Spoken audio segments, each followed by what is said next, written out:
I have this conversation constantly. I talk about it constantly.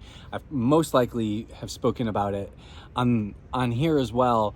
But one of the biggest takeaways from people who go through emotional intelligence training and development, really making them more emotionally intelligent people, leaders, educators, is this release of power, and this more going from a top-down approach to a co-created approach. And that's really fun and powerful to hear from people.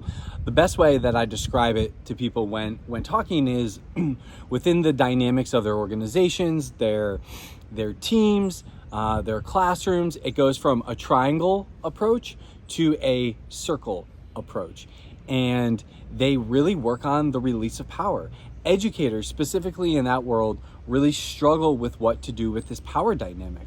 We've been taught, and they've been taught, that it's your school, it's your classroom, set expectations, all these different types of things. And oftentimes that comes through to students or to teams as like, this is how it's got to be done. This is my way. And it causes a lot of stress. It causes a lot of anxiety. It causes a lot of tension, because they're holding on to that power for dear life, because they're afraid of what happens if they release it. Well, what happens if I let it go, or I ask people their voice or their opinions or their thoughts, right?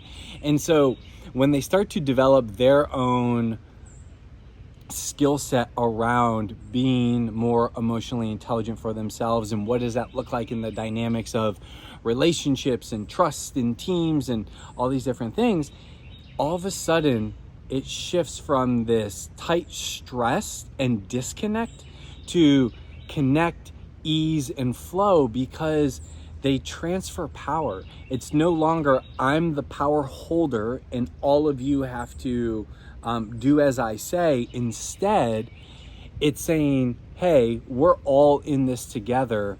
How can we come together? How can we put our voices, put our feelings, put our behaviors, intentions, put our goals together? And how can we empower one another and collaborate and really build this relationship so that we can all work towards something? And that's really cool, because they talk about deeper connections. They talk about deeper relationships. And I think it's really important. I think that whole way of operating within organizations and education and just leadership is done. Like, that top-down approach is over with. And in this new age, this new era of people stepping into leadership, they're doing it more through this collaborative approach, this more emotionally intelligent approach.